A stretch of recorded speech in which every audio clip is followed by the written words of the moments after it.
Assalamualaikum warahmatullahi wabarakatuh. Bismillahirrahmanirrahim. Alhamdulillahi rabbil alamin. Wabihi nasta'inu ala umurid dunya waddin. Wassalatu wassalamu ala ashrafil anbiya'i wal mursalin, Sayyidina wa habibina wa syafi'ina wa qurrati a'yunina wa maulana Muhammadin wa ala alihi wa ashabihi wa dzurriyyatihi ajma'in, amma ba'd. Asyhadu an la ilaha illallah wa asyhadu anna Muhammadar Rasulullah wa ufawwidu amri ilallah, innallaha basirum bil ibad. Hasbiyallahu la ilaha illa huwa alaihi tawakkaltu wa huwa rabbul arsyil azim. Qala Allah ta'ala fi kitabihil karim hikayatan an nabiyillahi Musa alaihi salam, Rabbi syrah li sadri wa yassir li amri wahlul 'uqdatam min lisani yafqahu qawli. Para asatidzah, para ibu-ibu sekalian, hafizani wa hafizakumullah wa hafizakunallah, wabil khusus segenap pengurus Majelis Ta'lim As-Shalihat Sekolah Victory Plus Kemang Pratama, yang semoga pengurusnya dan jamaahnya selalu dalam naungan rahmat, barokah, perlindungan serta bimbingan Allah Subhanahu wa taala. Amin Allahumma amin insyaallah. Dan tentu saya doakan semoga kemuliaan ibu-ibu sekalian selalu dijaga dan ditingkatkan terus oleh Allah Subhanahu wa taala sebagai seorang muslimah, sebagai seorang istri, sebagai seorang ibu, dunia hingga surga. Amin Allahumma amin insyaallah. Allahumma inna nas'aluka ilman nafi'a wa rizqan thayyiba wa amalan mutaqabbala wa fatahallahu lana futuhal arifin. Allahumma inna na'udzubika min ilmin la yanfa' wa amalin la yurfa' wa qalbin la yakhsha' wa du'a'i la yusma'. Allahumma ati anfusana taqwaha wa zakkiha anta khairu man zakkaha anta waliyuha wa maulaha. Allahumma barik lana fi rajaba wa sya'bana wa balighna ramadhana. Allahumma ighfir lana warhamna wa tub alaina. Amin Allahumma amin insyaallah. Di tengah-tengah saya nyuting story, saya dari sini saya kaget, ada warna beda. Ternyata si manis dari Taiwan.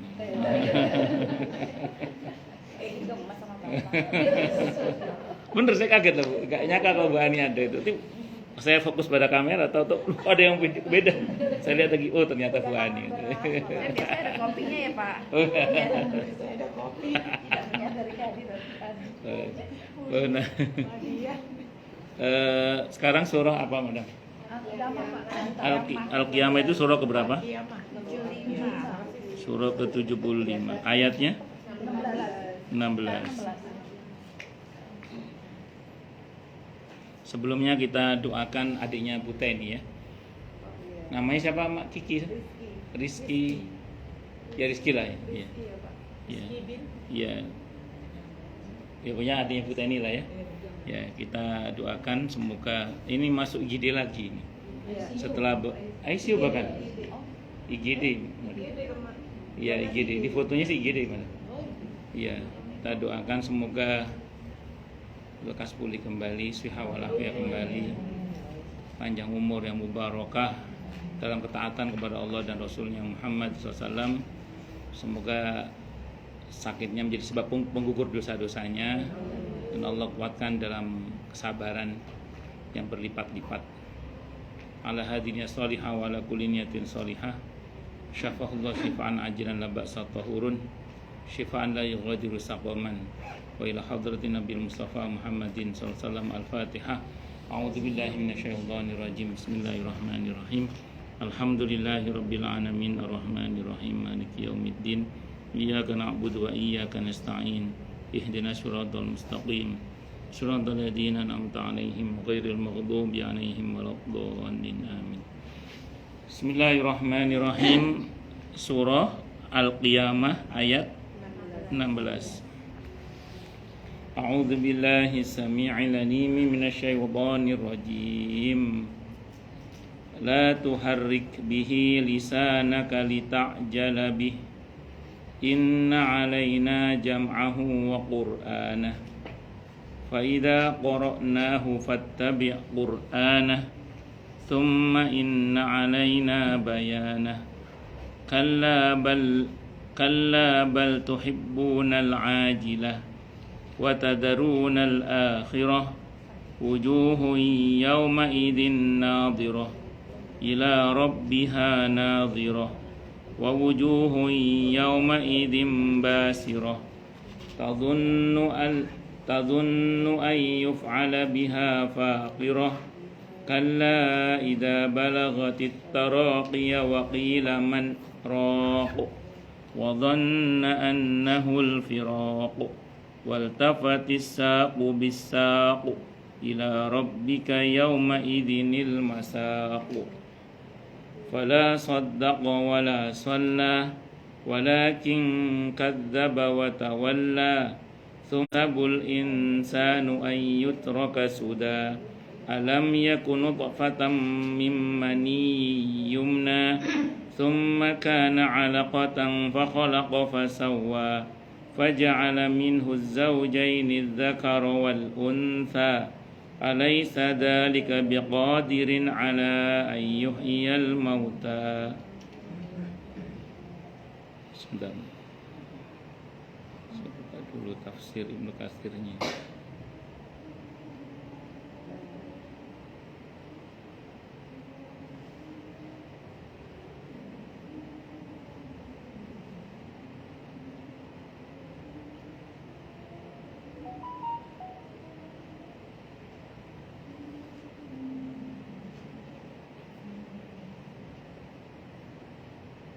Bismillahirrahmanirrahim. Kalau nyampe waktunya insyaallah sampai ayat 25 ya. La tuharrik bihi lisanaka lita'jala bih. Janganlah engkau wahai Nabi gerakkan lidahmu untuk membaca Al-Qur'an karena hendak cepat-cepat menguasainya. Inna 'alaina jam'ahu wa qur'anah. Sesungguhnya atas tanggungan kamilah mengumpulkannya di dadamu dan membuatmu pandai membacanya. Jadi Nabi itu saking senangnya pas menerima wahyu, pas malaikat Jibril menyampaikan wahyu itu, Nabi itu langsung ngikuti. Terus Allah tegur, tidak usah terburu-buru, santai saja. Karena sesungguhnya yang bisa menancapkan Al-Quran di dadamu dan membuat kamu pandai membaca Al-Quran itu adalah Allah.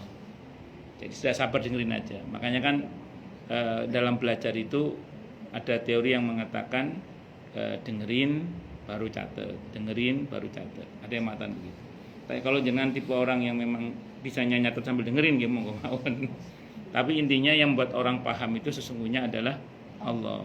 Makanya kan kita ini terus mohon kepada Allah tambahan ilmu. Itu karena yang berkuasa memberikan penguasaan kita atas ilmu itu adalah Allah Subhanahu wa ta'ala. Monggo silakan. Sudah lama datang Bu? Oh, Masya Allah. Semoga mabrurah. Amin. Terus kemudian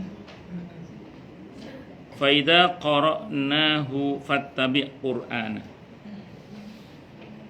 Apabila kami telah selesai membacakannya, maka ikutilah bacaannya itu.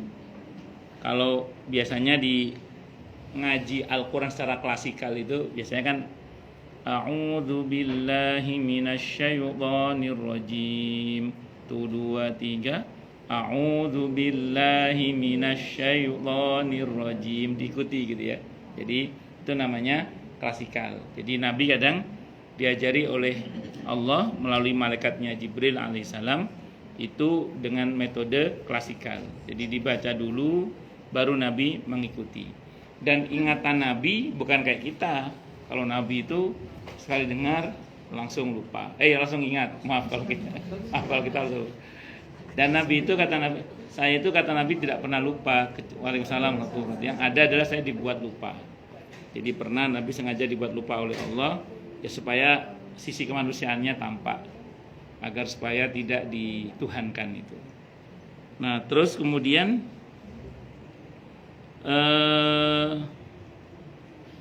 sungguhnya atas tanggungan kamilah penjelasannya. Sekali-kali janganlah demikian. Sebenarnya kamu hai manusia mencintai kehidupan dunia dan meninggalkan kehidupan akhirat. Ini yang gak bagus ya. Jadi orang sibuk dengan dunianya, melupakan akhiratnya. Terlena dengan dunia, melupakan akhiratnya. Makanya yang diwanti-wanti dalam Al-Quran itu jangan sampai kita itu alhaakumut takatsur, telah membuat lalai kalian banyaknya harta. Nah, dalam Islam bukan tidak boleh banyak harta. Monggo silakan. Bukan tidak boleh banyak harta. Boleh, silakan. Punya kekuasaan, punya jabatan, boleh, tidak apa-apa. Yang tidak boleh adalah terlalaikan oleh harta, oleh jabatan, oleh kekuasaan sampai lupa akhirat. Nah, itu yang tidak boleh.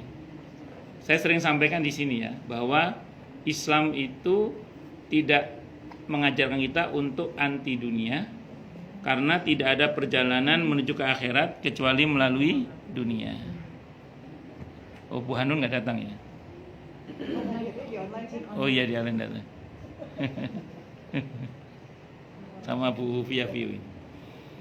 Jadi singkat kata singkat cerita, orang itu kalau terlena dengan dunia itu yang salah. Jadi kalau soal berharta, punya kekuasaan, jabatan, itu Islam tidak anti. Kenapa? Karena tidak ada perjalanan menuju ke akhirat kecuali melalui dunia. Nah, namun konsep dalam Islam itu adalah kita menguasai dunia dan bukan dikuasai oleh dunia. Nah, indikasi sederhana kalau kita menguasai itu, ya kita tidak terlena oleh dunia. Dunia takluk kepada kita. Tapi kalau kita sampai terlena oleh dunia, sampai lalai akan akhirat, ya itulah masalahnya. Nah, jadi itu masalahnya itu. Makanya saya ulang, dalam Islam silahkan punya harta yang banyak, punya jabatan kekuasaan yang full power, silahkan, tidak ada masalah. Tapi jangan terlena oleh semua itu. Jadikan semua itu sebagai kendaraan untuk kita menuju kepada Allah Subhanahu wa Ta'ala. Karena semua kita ini sedang dalam perjalanan menuju akhirat. Karena kita ini bukan penduduk bumi, kita ini penduduk akhirat yang masih tinggal di bumi. Saya ulang ya, kita ini bukan penduduk bumi, bukan. Kita ini penduduk akhirat yang masih tinggal di bumi. Bisa dimengerti ya?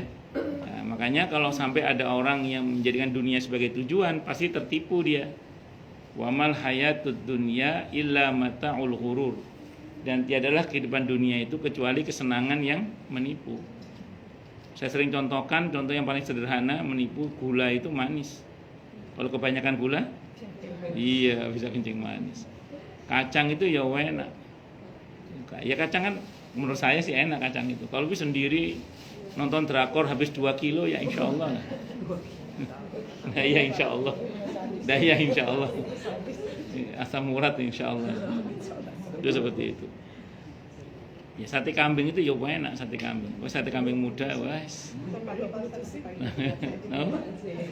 Oh iya. Tapi kalau sendiri habis 100 tusuk ya insya Allah lah, insya Allah. Itu seperti itu. Jadi siomay itu ya enak, siomay itu ya. Tapi kalau sendiri habis. Nice. Jadi intinya apa ini maksudnya ini? Intinya satu, bahwa dunia itu menipu tadi. Kenikmatannya menipu.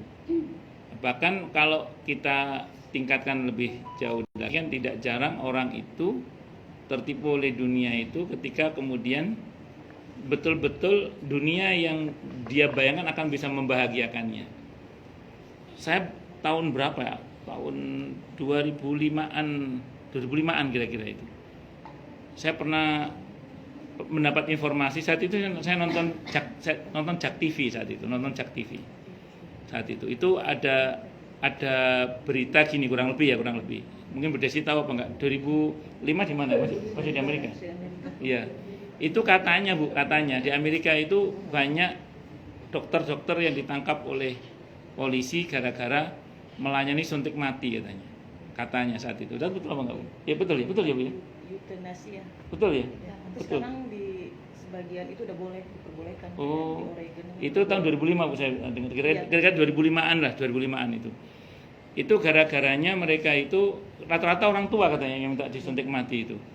Nah, terus mereka itu terjangkit penyakit psikis akut, namanya penyakit lonely. Kesepian apa bahasa Inggrisnya? Lonely, ya itu. Bahasa Inggrisnya apa itu? Lonely ya. Iya itu. Banyak kesepian lah. Mak, bahasa Inggrisnya mak, lonely mak. Ya, pokoknya kesepian akut lah itu. Nah, itu dibahas di TV itu kesepian akut itu sebabnya adalah karena gaya hidup mereka yang hedonis. Jadi selama ini mereka itu beranggapan bahwa yang bisa membahagiakan dirinya itu adalah materi. Jadi materi oriented lah, hedonis, kedonyan bahasa Jawanya itu. Nah, sehingga mereka ini selalu mengukur kebahagiaan itu dengan materi. Celakanya ya. Tingginya materi itu tidak disertai dengan tingginya spiritualitas. Nah, itu celakanya itu. Jadi tingginya materi tidak disertai dengan tingginya spiritualitas. Sehingga begitu mereka masuk usia tua, masuk usia udur, apa yang diharapkan bisa membahagiakannya ternyata tidak bisa membahagiakannya. Pakai AC masuk angin. misalnya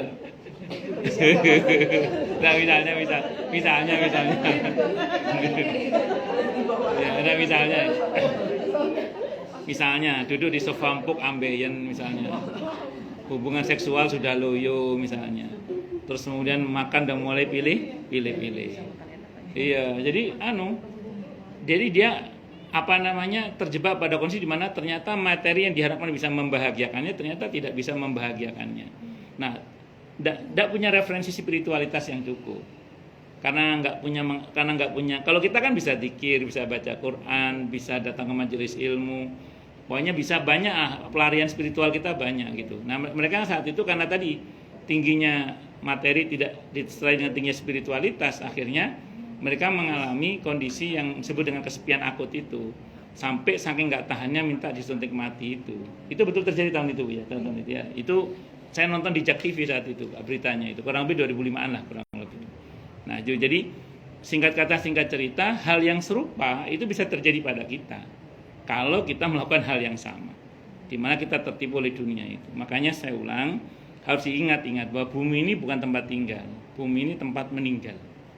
Karena kita ini bukan penduduk bumi, kita ini penduduk akhirat yang masih tinggal di bumi. Kalau Bu Ani ulang tahun yang keberapa kemarin Bu? Ibu ulang tahun Ibu apa ulang tahun saya? Iya. Yang kemarin foto-foto kemarin itu ulang tahun ya? Oh, bukan Ibu. Bukan. Oh, sudah lewat ya. Oh, kemarin suami. Iya, lupa saya. Wes lanjut nih. Jadi singkat kata singkat cerita itu semua terjadi pada keadaan di mana orang ketika tertipu oleh dunia itu. Nanti puncaknya di dunia ini puncaknya ketika nyawa di sini itu. Itu yang Allah gambarkan dalam Al-Qur'an di surah Al-Munafiqun ayat 10 itu. Ketika nyawa sampai sini itu dia negosiasi. Apa katanya itu? Laula akhartani ila ajalin qarib fa asaddaqa wa akum minas salihin. Andaikan kematian saya bisa ditunda sebentar saja, saya mau sedekah dan menjadi hambamu yang soleh. Jadi andaikan kematianku bisa ditunda sebentar saja, saya mau sedekah dan menjadi hambamu yang soleh. Tapi ayat 11-nya negosiasi ditolak itu. Ibu tahu kenapa dia kok negosiasi agar kematiannya ditunda sebentar aja? Sederhananya gini, setiap kita itu ingin ketika mati itu sedang beribadah atau beramal yang soleh. Masalahnya kan tidak semua kita meninggal sedang sholat, sedang baca Al-Quran, sedang saum, sedang taklim, nggak semua. Maka salah satu yang paling kita harapkan adalah pas kita mati di atas ranjang kita itu, masjid, musola, majelis taklim yang pernah kita bantu, itu lagi dipakai untuk kegiatan yang baik. Sehingga kita dapat pahala yang sama dengan mereka yang berbuat baik di tempat itu. Apa sholat, apa taklim, atau pengajian, atau baca Quran, macam-macam. Kita berharap walaupun kita mati di atas ranjang kita, anak-anak yatim, para santri, atau para penggiat-penggiat dakwah yang pernah kita bantu sedang berbuat baik, karena mereka adalah orang-orang yang produktif kebaikannya, entah sedang baca Quran, mulai hafal Qurannya, atau sedang berdakwah. Sehingga kita walaupun mati di atas ranjang kita sedang mendapatkan pahala yang sama dengan mereka yang pernah kita bantu. Nah, ini orang munafik itu pas mati dia nggak dapat itu. Berarti apa ini? Berarti dia saking polidnya, pakai dal, ya, sampai ketika dia mati bahkan tidak ada satupun kebaikan yang terjadi untuk dia. Kalau kita pernah bantu masjid, musola, majelis taklim, fuqara masakin, anak yatim, penggiat dakwah, guru ngaji, macam-macam banyak orang dan banyak tempat yang kita bantu. Ya mosok tidak ada satupun kebaikan yang terjadi untuk kita. Kalau kita rajin dan banyak membantu orang loh ya, atau banyak membantu tempat yang memang perlu bantuan yang kebaikannya produktif lah. Ya mosok nggak ada yang nyangkut satupun. Nah, makanya kok sampai nggak ada yang nyangkut satupun berarti saking polidnya itu. Makanya dia nyesel pengen andaikan diizinkan ditunda kematian ini mau sedekah dia. Andaikan boleh. Tapi sayangnya negosiasi ditolak. Nah, jadi di ayat 11-nya dinyatakan bahwa ajal tidak akan diakhirkan. Bisa dimengerti ya?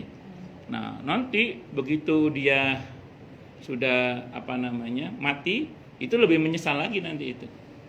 Digambarkan oleh Allah dalam Al-Qur'an di surah Al-Mu'minun, surah ke-23 ayat 99 sampai dengan 100 itu.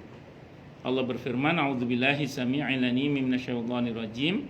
Hatta idza jaa'a ahadahumul mautu qala rabbirji'un la'alli a'malu salihan fima taraktu kalla innaha kalimatun huwa qailuha wa min waraihim barzakhun ila yaumi yub'atsun."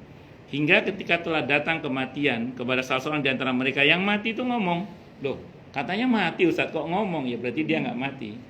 Tapi kata Qur'annya mati raganya. Kok ngomong? Ruhnya. Jadi kalau ada orang mati, yang mati jasadnya, ruhnya masih hidup. Apa kata ruh itu? Rabbirji'un, wahai Tuhanku, kembalikan aku ke dunia lagi. Andaikan diizinkan mau balik ke dunia lagi. Untuk apa? La'alli a'malu salihan fima taraktu, agar aku bisa berbuat baik yang dulu aku tinggalkan. Andaikan boleh saya mau nyumbang masjid, saya mau musola, majelis, saya mau nolong banyak orang, saya mau nolong banyak manusia, mau berbuat baik lah. Tapi kata Allah, kalla, tidak boleh. Kalau boleh pulang semua itu kalau boleh. Kata Allah, kalla, tidak boleh. Innaha kalimatun huwa qailuha. Ucapan seperti itu pasti diucapkannya, tapi penyesalan setelah mati kan percuma tak berguna. Nah, ya percuma tak berguna. Makanya kalau mau menyesal sekarang, mumpung masih hidup.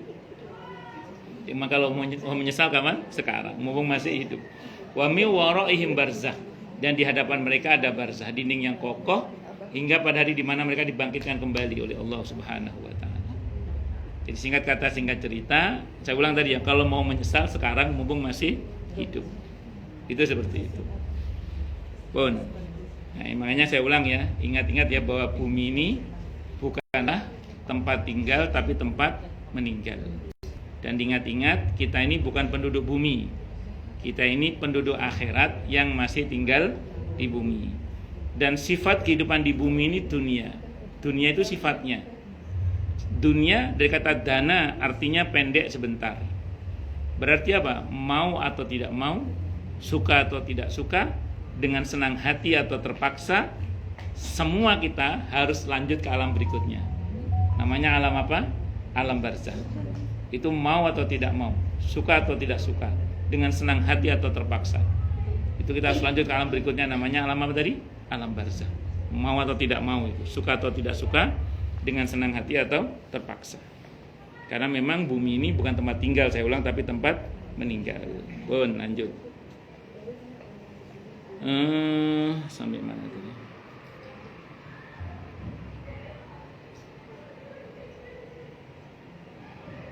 Wajah-wajah orang-orang mukmin pada hari itu berseri-seri. Jadi ada yang dibangkitkan oleh dalam keadaan berseri-seri wajahnya, tapi ada juga wajahnya itu lecek, umel, tertunduk, malu. Nah, itu tergantung dari amalnya semasa hidup di dunia.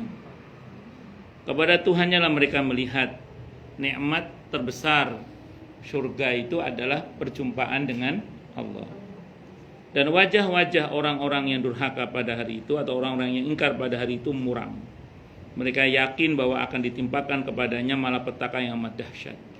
Kalau di ayat yang lain di Al-Ghasyiyah Allah menyatakan ada yang wujuhu yauma idzin na'imah.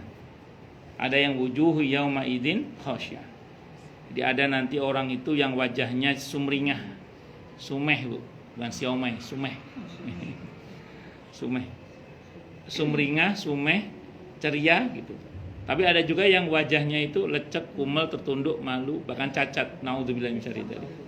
Ya, kan saya pernah sampaikan di sini, saya sering sampaikan bahwa kondisi seseorang nanti ketika dibangkitkan oleh Allah di Yaumul Ba'ats itu kondisinya bentuk tubuhnya dibentuk berdasar informasi amal. Yang kakinya kesemutan boleh selonjor, silakan. Berdiri lompat-lompat juga boleh. Kalau saya baru lihat ibu apa ibu sudah lama? Baru oh betul nggih? Nggih bener. Mau nanya malu saya. Akan nanya juga. Enggak, saya takut kelejingan, ternyata udah beberapa kali. Saking tidak perhatiannya saya gitu. Oh, lanjut. Kalau kemarin itu di IG itu muncul ibu yang wajahnya kayak ibu itu. Saya kaget, jangan-jangan ibu SPP nih yang mau ikut suaminya tugas ke Arab Saudi nih. Emang ibu suaminya nggak ikut Arab Saudi? Iya, bukan ya? Bukan ya? Berarti bukan ibu, wajahnya mirip banget. Iya, suaminya katanya akhirnya ikut suami juga guys gitu. Ikut suami pindah ke Saudi gitu. Nah, ternyata bukan ibu ya berarti. Wajahnya mirip ibu loh wajahnya. Apa? Masih di sini. Itu kan. Ya Allah. Sampai mana tadi Bu? Nah, saya kembali lagi. Jadi kan gini, ini maaf kalau kita bicara tahapan Bu ya, kita bicara tahapan. Sekarang kan kita berada di bumi ya. Sifat kehidupan di bumi dunia. Dunia dikata dana artinya pendek sebentar. Berarti mau atau tidak mau, suka atau tidak suka, dengan senang hati atau terpaksa, kita akan lanjut ke alam berikutnya. Namanya alam apa? Barzakh. Baik. Setelah alam barzakh kiamat Bu. Nah, setelah kiamat ada yaumul ba'ats, hari kebangkitan. Nah, pas hari kebangkitan itu semua kita nanti akan dibentuk oleh Allah, badan kita, fisik kita ini berdasar informasi amal. Jadi bukan berdasar informasi genetika kedua orang tua, tapi informasi amal. Sehingga nanti ada yang wujuhu yauma idzin na'imah. Ketika bangkit dia sumringah, bercahaya, sempurna gitu. Tapi ada yang lecek, kumel, tertunduk, malu, bahkan cacat. Sehingga dikatakan di dalam Al-Qur'an dia sumringah itu lisa'iha radiyah. Kan dulu semasa hidup di dunia itu dia selalu puas dengan segala keputusan Allah. Kalau nggak sabar ya syukur gitu aja. Atau bahkan dia semua keputusan Allah pun monggo ya Allah saya terima asal engkau jangan marah pada hamba. Itu kan yang Nabi ketika diusir dari Taif pas dakwah itu, beliau menyatakan kepada Allah, ilam takun alayya ghadiban fala ubali. Asal engkau tidak marah padaku ya Allah pun boten nopo-nopo. Monggo silakan. Yang penting jangan marah pada hamba. Nah, ilam takun alayya ghadiban fala ubali. Nah, itu, dan kalau orang bisa menerima semua keputusan Allah dengan sabar atau bersyukur, apalagi dengan ridho tadi itu ada potensi nanti di akhirat dibangkitkan dengan penuh cahaya. Nah, di samping wudhu ya dan lain sebagainya. Tapi ya gitu, ada yang wujuh yauma idzin khasyah, tertunduk, malu, cekumel itu karena amilatun nasibah, tasla naron hamid dan seterusnya itu. Karena memang semasa hidupnya dia tipe orang yang gampangannya membangkang. Nah, makanya nanti kalau kita bicara tentang bagaimana bentuk tubuh kita, di antara cerminnya adalah bagaimana kondisi amal kita sekarang. Kalau sekarang kita berusaha terus memperbaiki hubungan dengan Allah dan dengan sesama, insya Allah lah. Dan semoga kita nanti akan dibangkitkan dalam keadaan yang sempurna. Ustadz, namanya manusia kan pasti ada kekurangan. Bagus. Untungnya ada taubat kan? Ada istighfar. Untungnya kita kalau sholat ada Rabbighfirli warhamni wajburni itu. Wajburni itu di antara artinya adalah tutupilah kekurangan-kekurangan. Itu di antaranya. Saya mau baca tafsirnya nih. Ini merupakan pengajaran dari Allah Subhanahu wa taala kepada Rasulnya Muhammad sallallahu alaihi wasallam tentang bagaimana dia harus menerima wahyu dari malaikat yang ditugaskannya. Karena sesungguhnya beliau selalu tergesa-gesa, maksudnya saking senengnya ya Nabi itu menerima wahyu itu, saking enggak serantan kalau bahasa Jawanya itu. Kepengin ndang segera dihafal gitu. Nah, sementara Allah maunya enggak usah buru-buru, santai aja. Jadi memang sudah menjadi sifat manusia itu terburu-buru. Loh, Nabi kok mengalami itu? Gini ya, saya mau terangkan dulu. apa yang Allah lakukan kepada nabinya namanya wahyu. Wahyu itu apa? Pembelajaran yang berjenjang. Setiap nabi itu mengalami proses, nggak langsung jadi. Tapi bibitnya bagus. Beda sama ustadz atau kiai, kadang bibitnya nggak bagus. Kalau nabi itu bibitnya bagus. Nah, terus kemudian tapi prosesnya itu kalau nabi dan rasul itu tidak pernah turun, naik terus. Kalau ustadz kiai kan ada grafiknya, kadang naik, kadang turun, kadang anjlok gitu, gak karu-karuan. Makanya kan saya sering bilang ke jenengan, silakan yang mau tanya, protes, marah boleh. Bukan apa-apa ya, karena saya kan Muhammad Subhan, bukan Muhammad Rasulullah. Jadi kalau Muhammad Rasulullah jaminan mutu, Muhammad Subhan kan nggak jelas. Itu seperti itu, Mas. Artinya kita semua belajar, kita semua apa? Belajar itu. Ya, jadi ya apa namanya ya, kalau kita bicara proses, Nabi dan Rasul juga ternyata berproses juga. Cuman prosesnya Nabi dan Rasul itu selalu naik, nggak pernah turun. Jadi kalau diklasifikasi gini, iman malaikat stabil, kuat terus. Kalau iman para Nabi dan Rasul naik terus, nggak pernah turun, naik menguat terus. Kalau kita naik turun. Nah, saya ulang Bu ya, kalau kita naik turun Bu, itu masih normal itu. Betul, sering orang nanya ke saya Bu ini, Ustaz, saya itu rasanya kalau iman tuh lagi turun tuh gini. Ya Alhamdulillah Ibu imannya naik turun, berarti normal.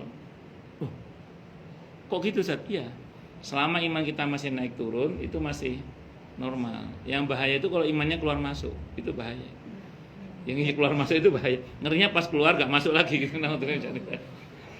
Kalau masih naik turun tuh, bahwa kita kadang ada muales-mualesnya itu. Ya itu wajar. Iya. Tapi selama kita masih di jalan Allah itu masih aman. Yang bahaya itu kalau keluar masuk itu ngerinya. Ya, makanya jangan lama-lama. Iya, harus gini. Dalam Islam itu ada pembahasan tentang futur. Futur itu muales itu. Itu dalam Islam dimaklumi. Tapi gini kata Nabi, barang siapa yang futurnya, mualnya itu masih di jalan sunnah, di jalan Allah, maksudnya masih selamat lah. Gak apa-apa merdeka boleh Bu Fingi, tidak ada masalah. Santai aja Bu Fingi. Barang siapa yang jatuhnya pada di luar sunnah, dia masih durhaka kepada Allah, itu baru celaka. Jadi sambil contoh gini, saya mungkin sering atau pernah sampaikan di sini, orang nanya misalnya, Ustadz, kalau Ustadz lagi malas sholat malam, Ustadz ngapain? Saya bilang, insya Allah ya, saya tetap sholat malam sambil malas. Saya bilang gitu, ya. Dia tetap sholat malam sambil malas. Kalau Ustadz lagi malas baca Quran, ngapain? Saya jawab, insya Allah ya, saya tetap baca Al-Quran sambil malas. Gitu. Terus kalau Ustadz lagi malas belajar, sama, insya Allah saya tetap belajar sambil malas. Ya. Bedanya apa kalau malas sama gini? Ya namanya manusia kan. Kadang ada mual-mualnya itu mual-mual. Ya mungkin kalau salat malamnya tetap berusaha khusyuk sih, cuman surahnya nggak sepanjang kalau pas semangat gitu. Rokaatnya juga tidak sebanyak kalau pas semangat. Ya paling witir 1 lah itu. Yang penting absen sama Allah. Saya sholat malam loh ya Allah gitu. Ya itu 1. Quran juga sama. Kalau biasanya kita kebet beberapa halaman, misalnya dalam saat kalau duduk bisa sampai 5 juz jambu, juz apokat. Nah terus kemudian, tapi ketika kita mual itu paling kita nggak pegang mushaf karena lagi males ya, tapi kita tetap baca yang kita hafal aja, trikul misalnya. Lumayan loh, qul huwallahu ahad 10 kali itu hadisnya Sahih riwayat Ahmad atau ada yang hasan hadisnya, dapat rumah loh di surga dan bebas fitnah kubur kalau versi Imam Al-Qurtubi itu. Kalau kita banyak baca surah Al-Ikhlas kan lumayan itu. Al-Ikhlas diulang-ulang itu. Terus kemudian kadang kalau kita lagi malas belajar, tetap kita buka buku yang harus saya pelajari, tetap saya buka, walaupun kemudian yang saya baca tidak sebanyak yang kalau biasanya lagi nggak malas, itu seperti itu. Jadi itu namanya mujahadah Bu namanya. Jadi berusaha kita taklukkan malas itu. Karena kalau dituruti malas itu ya takutnya keterusan dan itu malah nggak bagus, itu seperti itu. Nggak usah terlalu dilawan juga, diikuti aja ritmenya tapi dalam bingkai ketaatan, itu seperti itu. Ya namanya manusia bahwa kadang kita ada bengkok-bengkoknya, segera diluruskan kembali. Ya wajar, kan istiqomahnya kita ini istiqomahnya manusia, bukan istiqomahnya malaikat yang pasti lurus nggak ada bengkoknya. Kalau kita kadang ada bengkoknya, diluruskan kembali, jatuh, bangun lagi, kotor, mandi lagi, capek, istirahat, lanjut lagi, terus gitu aja. Namanya manusia kan, jadi nggak ada yang sempurna. Makanya terus dikatakan orang yang kalau kata Imam Syafi'i ini ya, kalau kepada Allah kita bisa berlari, larilah. Kan ada masa dimana kita dimudahkan tuh, lagi semangat, lagi fit, kondisi mendukung, wah udah kalau bisa ngebut dah itu. Ngebut menuju pada Allah. Tapi kadang ada kendala juga yang namanya manusia. Ya ini yang itu begini begitu mah. Ya sudah kalau jalan deh, kalau nggak bisa lari jalan kata Imam Syafi'i. Kalau nggak bisa jalan melangkah sekalipun, ngesot sekalipun terus menuju pada Allah. Jangan berhenti pokoknya. Kenapa? Karena semua kita ini sedang berjalan, semuanya menuju kepada Allah. Nah, tentu harapannya semoga kita ini diterima oleh Allah dan menghadap dengan baik dan mulia dan dimuliakan oleh Allah sehingga kita semua juga menghadapkan Allah dengan qalbun salim. Husnul khatimah, syahid di jalan Allah Subhanahu wa taala. Amin Allahumma amin insyaallah, mudah-mudahan. Nah, terus terkait dengan sifat Nabi tadi bagaimana? Nah, beliau harus pernah mengalami proses itu. Kenapa? Karena biar tampak sisi kemanusiaannya. Ingat ya, Nabi itu disetting oleh Allah, sisi kemanusiaannya sangat kental, itu Nabi. Karena Nabi kita Muhammad SAW itu diutus oleh Allah pada periode yang sangat traumatik, karena Nabi sebelum beliau persis Nabi Isa alaihissalam itu dituhankan. Jadi Nabi sebelum Nabi Muhammad SAW persis itu Nabi yang dituhankan oleh pengikutnya. Makanya beliau traumatik oleh sebagian pengikutnya maksudnya itu. Makanya beliau traumatik sehingga beliau kemudian berharap pada Allah menjadi abdan nabiyya, jadi hamba yang nabi, bukan mulkan nabiyya sebagaimana Nabi Sulaiman, bukan mulkan nabiyya sebagaimana Nabi Dzulkifli, Patawali bukan ya. jadi bukan mulkan nabiyya sebagaimana Nabi Yusuf, bukan. Ya, jadi bukannya Dzulkifli namanya. Mulkan raja. Dzulkifli kan namanya betul ya. Nur Patawali. Dzulkifli Nur Patawali kan. Ini yang maksudnya yang nabi maksud saya ini. Bukan nabi. Ya, jadi singkat cerita, Nabi itu pengennya di abdan nabiyya, hamba yang nabi itu. Sehingga Nabi itu sisi kemanusiaan sangat tampak sekali. Nabi itu ya pernah ditipu, Nabi itu pernah sakit, ya pernah diracun, Nabi pernah disihir juga Nabi itu. Dan Nabi harus pernah mengalami semua itu supaya tidak dituhankan tadi itu. Karena memang Nabi itu mengalami masa yang sangat traumatik, karena Nabi yang sebelum beliau persis itu dituhankan oleh sebagian pengikutnya, itu seperti itu. Pun lanjut. Makanya kalau ada orang-orang yang nggak suka kepada Nabi kita Muhammad SAW itu selalu yang serang sisi kemanusiaannya. Satu sisi geram pasti ya, saya sebagai orang yang membaca, sebagai orang yang punya iman kepada Allah dan Rasulnya Muhammad SAW pasti punya kegeraman tentang sikap sebagian orang yang nyinyir itu. Tapi satu sisi saya juga tersenyum. Kenapa senyum? Karena ini semakin terbukti apa yang Allah janjikan bahwa Nabi akhir zaman tidak akan dituhankan. Nah, karena tadi sisi kemanusiaannya sangat kental sekali. Tapi bukan berarti Nabi tidak punya mukjizat. Jangan salah. Nabi mukjizatnya bukan cuma banyak, banyak. Saya di rumah punya kitab Al-Mu'jizat, judulnya Al-Mu'jizat. Itu yang ketahuan saja ada sekitar 400. Itu mukjizat Nabi yang ketahuan itu. Nabi Musa itu mukul batu keluar air. Kalau Nabi dari jarinya keluar air. Ya Nabi kalau Nabi bisa mukul batu baru keluar air. Kalau Nabi dari jarinya keluar air. Itu dengan izin Allah Subhanahu wa taala. Itu seperti itu. Nabi Musa membelah lautan, Nabi membelah bulan. Iya itu. Nabi dan bulan itu wallahu alam, kata pakar-pakar astronomi memang ada tampak bekas belahan, betul. Ya, dan di Cina itu ada tulisan apa Bu, kalau tulisan kuno itu apa namanya? Bukan. Ya itu apa ya? Semacam prasasti lah. Yang menuliskan pada tahun di mana Nabi diutus itu pernah ada kejadian di Cina itu disaksikan bulan terbelah. Mereka kan Cina itu catatannya rapi sekali mereka itu seperti itu. Wong kapal Majapahit aja datanya ketahuannya di Cina kok gitu. Ya saya baca ada di buku Atlas Wali Songo itu.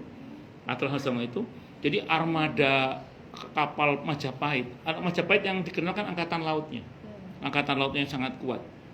Makanya kan mitos tentang Nyi Roro Kidul itu kan Mataram punya, bukan Majapahit punya. Kalau Majapahit punya, tidak akan sekuat itu angkatan lautnya. Karena mau ke laut mesti takut sama Nyi Roro Kidul kan. Itu makanya itu mitologi Mataram itu, mitologi Mataram. Iya. Majapahit itu di Cina. Saya baca dalam buku, saya punya bukunya Atlas Wali Songo itu kapal-kapal dari Majapahit itu berpuluh-puluh kali besarnya kapalnya Genghis Khan. Kok Genghis Khan? Siapa sing yang kesini itu siapa itu? Yang masuk ya. Cheng Ho ya. Cheng Ho. Ya, yang dikenal armada yang gede-gede itu ternyata Majapahit itu lebih gede lagi kapalnya. Itu di dalam itu yang sandar di Cina yang dicatat oleh orang-orang Cina itu. Itu luar biasa itu. Jadi betul nenek moyangku seorang pelaut itu betul ya. Ya. Wah, panjang ceritanya. Balik. Sampai mana tadi gue?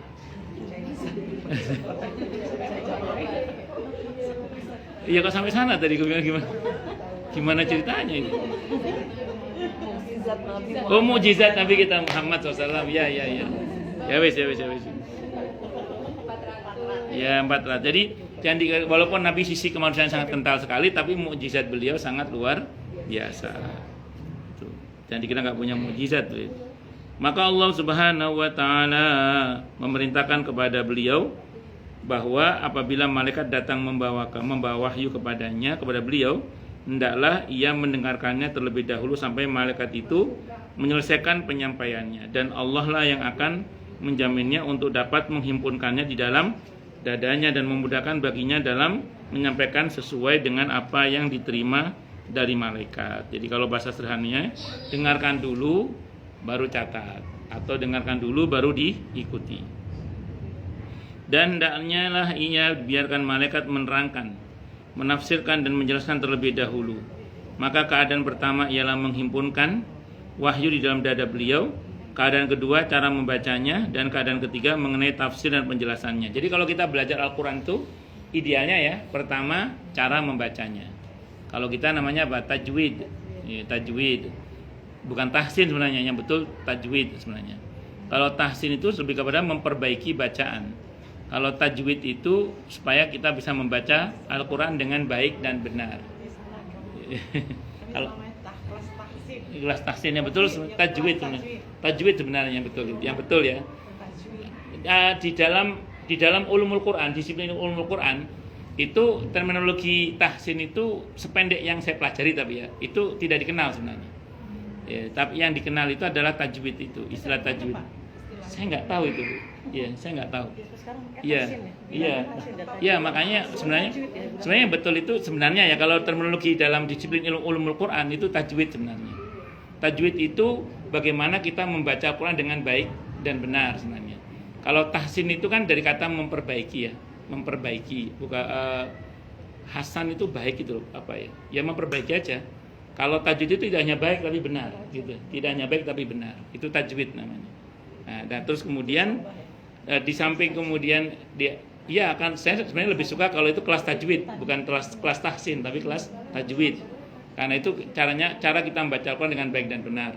Terus kemudian meletakkan Quran itu di dada beliau dalam bentuk hafalan. Jadi beliau tidak hanya benar cara bacanya, tapi juga Nabi juga hafal. Itu seperti itu. Terus Nabi diberikan pemahaman tentang ayat itu. Sampai sini kita harus paham ya bahwa Al-Quran itu firman Allah. Yang paling paham firman Allah itu adalah tentu Allah sendiri. Nah, Allah mengamanahkan kepada malaikat untuk menerangkan kepada nabinya, dan Nabi menerangkan kepada kita umatnya. Maka Al-Quran ini nggak boleh diotak-atik menurut maunya nafsu kita. Jadi Al-Quran ini harus dipahami sesuai dengan maunya yang berfirman. Siapa? Allah.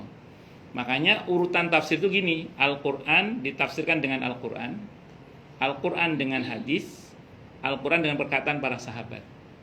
Itu namanya tafsir bil maksur. Nah, namun karena Al-Quran ini kan luas cakupannya, maka kita boleh melakukan namanya tadabbur. Bedanya apa tadabbur dengan tafsir? Begini, kalau kita mau bicara tafsir, kita harus punya perangkat ilmu yang cukup. untuk menafsirkan Al-Quran. Dan karena kita tidak punya perangkat itu, maka kita harus merujuk pada kitab tafsir. Yang di depan saya ini Ibnu Katsir misalnya. Karena beliau Ibnu Katsir yang punya perangkat ilmu itu. Ya, jadi saya menggunakan perangkat ilmu beliau. Jadi bukan saya. Kalau saya yang bicara tanpa kitab tafsir, namanya bukan tafsir, tapi tadabbur. Bedanya apa kalau tadabbur? Begini, kalau tafsir kita mempelajari Al-Quran, kalau tadabbur kita belajar dari Al-Quran. Nah, kalau kita bicara tadabbur itu maknanya bisa sangat luas. Kata Said Qutb dalam Fidal Quran, beliau mengatakan orang boleh mengambil pelajaran dari Al-Quran seluas mungkin asal satu intinya, meningkatkan iman. Ya, tidak ada masalah. Silakan ambil pelajaran seluas-luasnya dari Al-Quran, namanya tadabbur. Tapi intinya satu, harus meningkatkan iman. Makanya satu ayat itu pembahasannya bisa sangat lebar sekali dalam konteks tadabbur. Nah, yang ada dalam Al-Quran sebenarnya ya, untuk umumnya manusia itu bukan tafsir sebenarnya, tapi tadabbur. Yang ibu perhatikan ya, di Al-Quran itu afala yatadabbarun Al-Quran. Apakah mereka tidak mentadabburi Al-Quran? Yang diulang-ulang itu bukan apakah mereka tidak menafsirkan Al-Quran. Anda tahu kenapa? Karena tafsir itu kalangan tertentu. Tidak semua orang punya perangkat ilmu untuk menafsirkan. Tapi kalau tadabbur semua kita bisa. Makanya Abdullah Darras rahimahullah beliau itu pernah mengatakan satu ayat itu dibaca sekali, 2 kali, 3 kali, kadang kita akan temukan pelajaran baru yang sebelumnya kita tidak temukan, saking luasnya. Itu namanya tadabbur konteksnya. Jadi kalau tafsir ada ayat Quran kita kaji, kita kupas, dan ini kita kalau nggak punya perangkat ilmu harus pakai metodologi para ahlinya. Nah, tapi kalau mengambil pelajaran dari Al-Quran tanpa kitab tafsir pun kita bisa. Yang penting intinya satu, meningkatkan iman. Maka yang entrepreneur misalnya dari satu ayat dia punya gagasan-gagasan ekonomi apa misalnya. Yang politisi dari satu ayat dia bisa punya cetusan-cetusan apa misalnya. Yang pakar astronomi misalnya dia bisa membahas apa dengan satu ayat tertentu misalnya. Itu tadabbur sifatnya. Itu tidak ada masalah. Itu seperti itu. Makanya kadang kalau kita bicara tadabbur itu kadang tidak sesuai dengan tafsir kadang. Sehingga pernah saya misalnya gini. Saya bahas sesuatu, ada orang bilang, tapi nggak begitu tafsirnya. Lah yang ngomong tafsir siapa? Saya nggak ngomong tafsir ini, saya ngomong tadabbur. Saya ngomong mengambil pelajaran dari Al-Quran, bukan menafsirkan Al-Quran. Jadi ini kita ambil pelajarannya. Dulu kalau saya pas ngaji Al-Asmaul Husna, yang pernah ikut kelas saya Al-Asmaul Husna itu kan sering bilang, pelajaran yang bisa kita ambil adalah pelajarannya. Jadi kita itu namanya belajar dari Al-Quran. Nah, kalau mempelajari Al-Qurannya harus pakai perangkat ilmu, namanya perangkat ilmu tafsir. Kalau kita tidak cukup punya ilmu harus merujuk kepada ahlinya, nggak ada pilihan lain itu. Maka kalau bukan ahlinya ya jangan coba-coba langsung menafsirkan Al-Quran. Tapi kalau mentadabburi Al-Quran silahkan, tidak ada masalah. Nah, bisa dimengerti ya, insya Allah ya. Nah, kalau saya kan ini yang saya pegang ini Ibnu Katsir mah ini. Saya merujuk pada Ibnu Katsir, berarti kita sedang mengkaji tafsir tapi plus tadabbur. Ya, plus tadabbur. Kalau saya sedang beropini sendiri itu saya niatkan tadabbur. Tapi kalau saya berangkat dari kitab tafsir tadi itu yang saya baca tafsirnya ya, berarti itu kita sedang baca tafsir. Ibnu Katsir ini tipe tafsirnya adalah Quran dengan Quran, Quran dengan hadis, Quran dengan perkataan para sahabat. Namanya tafsir bil ma'tsur namanya. Iya, bil ma'tsur. Ini yang orang luar Indonesia, di Indonesia itu kita alhamdulillah punya beberapa buku tafsir yang versi Indonesia. Ada Buya Hamka dengan tafsir Al-Manarnya, ada Pak Quraish Shihab dengan Al-Misbahnya, terus siapa lagi tokoh kita, Al-Ibris, tafsir Al-Ibris, Kiai Bisri Mustafa, itu Al-Ibris ya, tapi pakai bahasa Jawa. Tapi itu mungkin di daerah-daerah juga ada mungkin tafsir Al-Quran yang menggunakan bahasa daerah mungkin. Kalau Al-Ibris itu pakai bahasa Jawa, tafsir Al-Ibris namanya. Itu oleh orang-orang yang memang punya kompetensi di bidang tafsir untuk menafsirkan Al-Quran. Allahu Akbar.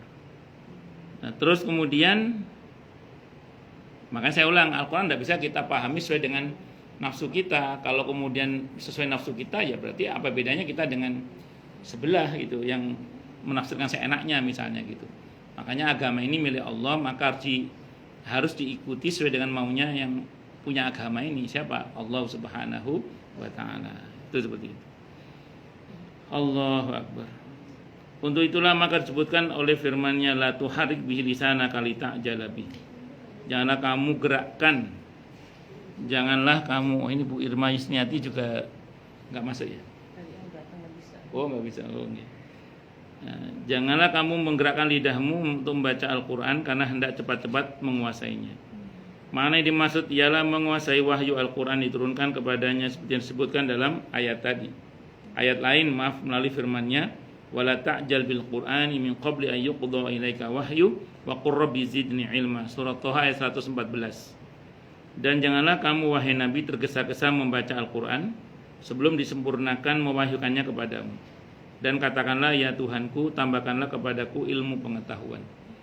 Bertambahnya ilmu itu bisa melalui belajar, bisa melalui doa, bisa melalui bersyukur kepada Allah, bisa melalui takwa, bisa melalui mimpi, bisa melalui kita belajar dari alam sekitar dan seterusnya.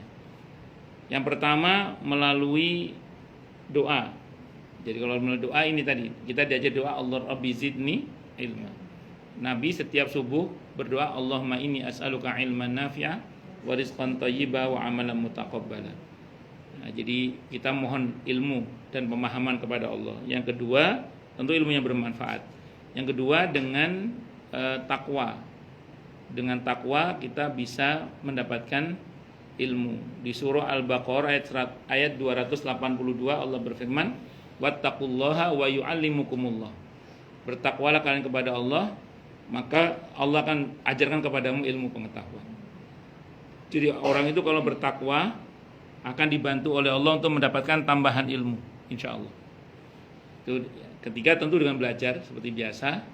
Dan yang keempat bisa melalui mimpi. Bisa melalui mimpi. Saya punya kawan satu pesantren dengan saya. Itu banyak hafalan Qur'annya itu didapat dari mimpi. Iya, satu pesantren dengan saya, teman dekat saya. Itu beliau bangun hafal surah Yusuf. Nanti bangun lagi hafal kitab apa gitu. Saya tanya, sama kok bisa gitu? Iya, saya dalam mimpi belajar sama bapak saya katanya.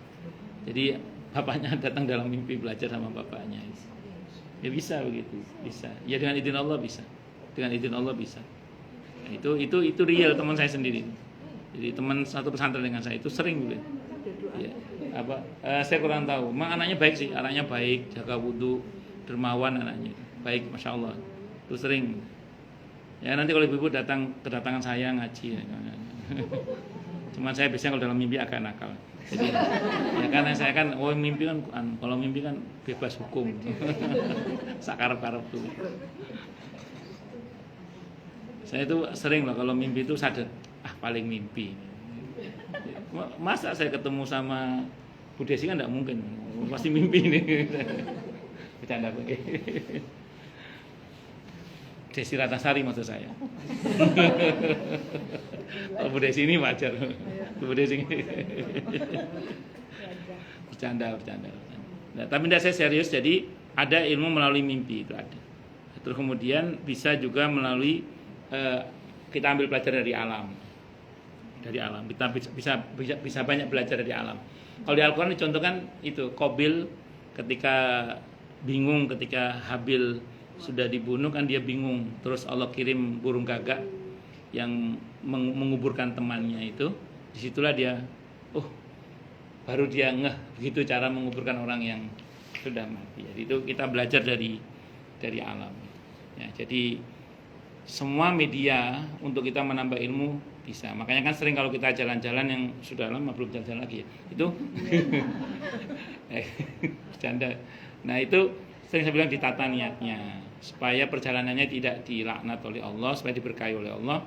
Kalau setiap kali mengadakan perjalanan, pertama niatkan untuk berzikir kepada Allah. Yang kedua untuk menambah ilmu. Menambah ilmu itu nggak hanya taklim, tapi juga diantaranya tadi belajar dari alam itu. Ya, ada pelajaran apa dari alam yang bisa kita lihat, dari air yang mengalir, dari pohon, dari ikan, dari burung, dari macam-macam. Itu banyak hal yang bisa kita ambil pelajarannya. Termasuk dari orang bodoh sekalipun. Ada orang bertindak bodoh, kita bisa ngelihat untuk sebagai pelajaran. Nabi Isa alaihissalam itu ditanya, dengan apa Anda belajar akhlak? Dari sikap orang-orang bodoh yang aku lihat, dan aku lihat pula bagaimana dampaknya, dan aku tinggalkan semua itu. Nah, jadi kita belajar akhlak pun bisa dari orang yang tidak berakhlak gitu. Jadi kita bisa belajar akhlak yang mulia itu dari orang yang akhlaknya buruk. Ya dengan cara apa? Ya, kita lihat apa yang mereka lakukan, akibatnya apa. Sudah tahu begitu ya kita tinggalkan. Jangan kita seperti itu. Karena kan ada yang mengatakan orang yang pandai adalah orang yang bisa mengambil pelajaran dari kesalahan-kesalahannya. Tapi orang yang cerdas adalah orang yang bisa mengambil pelajaran dari kesalahan orang lain tanpa dia harus mengalami. Itu seperti itu. Itu cerdas namanya. Jadi tanpa dia harus mengalami kesalahan itu, tapi dia bisa mengambil pelajaran dari semua itu. Iya, betul. Kalau orang itu orang cerdas itu katanya begitu. Kalau orang pintar adalah orang yang bisa mengambil pelajaran dari kesalahannya. Jadi dia berbuat salah, terus dia ambil pelajaran darinya, terus dia berubah lebih baik. Kalau orang yang cerdas sebelum dia berbuat salah, dia sudah mengambil pelajaran dari orang lain, sehingga dia tidak perlu berbuat salah yang sama, dan dia sudah bisa menghindari itu karena dia tahu itu adalah hal yang tidak baik misalnya. Itu seperti itu. Wala ta'jal bil Qur'ani min qabl ay yuqda ilaika wahyu, tadi sudah. Inna alaina jam'ahu wa qur'ana, sesungguhnya tanggungan kamilah mengumpulkannya dan membacanya.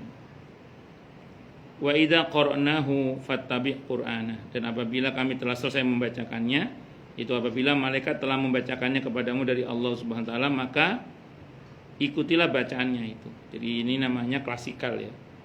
Dibacakan, diikuti setelah itu.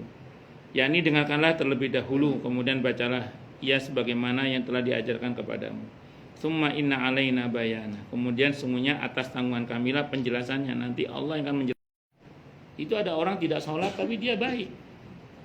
Buya Hamka itu jawabannya apa? Dia sholat aja jahat, apalagi nggak sholat, kata beliau. Nah, itu nggak sholat aja baik, apalagi dia sholat, kata Buya Hamka gitu. Jadi beliau memuji dua-duanya, maksudnya nggak mencela, tapi beliau andaikan itu bisa dilakukan secara lebih baik, tentu akan lebih baik lah. Kira-kira gitu lah. Ya, termasuk juga ketika ada orang datang ke Buya Hamka mengatakan, Buya, di Mekah itu pelacurnya pakai cadar. Itu Buya ngomong, di Mekah itu pelacurnya pakai cadar. Kata Buya Hamka, saya di Las Vegas itu nggak ketemu pelacur, kata Buya Hamka. Anda di Mekah ketemu pelacur, Anda ke sana niatnya apa? Maksudnya ya? Karena kan ada hadis yang mengatakan wa innama likulli imri'in ma nawa. Setiap orang itu mendapatkan apa yang dia niatkan. Kata beliau, saya di Las Vegas tidak ketemu pelacur, kata beliau. Anda di Mekah ketemu pelacur, Anda ke sana niatnya apa? Paham maksudnya ya? Karena setiap orang mendapatkan apa yang dia niatkan. Itu cara beliau membungkam orang-orang yang resek-resek, kadang seperti itu. Itu Buya Hamka itu. Dan banyak lagi dalam banyak dialog-dialog Buya Hamka itu yang menurut saya itu terasa sekali itu kecerdasan ilhamiahnya itu. Itu pertanyaan-pertanyaan yang sangat pelik itu. Termasuk Pak Quraish Shihab itu saya lihat beberapa jawaban beliau itu seringkali mendapatkan jawaban yang sifatnya itu berbasis ilhamiah. Terlepas bahwa ada yes and no itu biasalah. Ya, namanya manusia pasti ada cocok dan tidak cocoknya. Dan seterusnya pembahasan kita tadi sudah itu bacaan tafsir saya. Kalau penjelasan ayatnya tadi berkaitan dengan mentadabburi sudah saya baca sampai ayat 25. Berarti yang akan datang insyaallah ayat 26 insyaallah. 26 sampai 40 insyaallah. Nggih, monggo silakan yang mau tanya, protes, marah boleh silakan. Masalah itu masalah yang lain boleh. Monggo silakan. Nggih, monggo Bu. Nggih, monggo Bu Tis. Masalah tadi tadabbur dan tafsir. Nggih. Saya cuma agak ini dengan tadabbur. Berarti kita kan mengambil pelajaran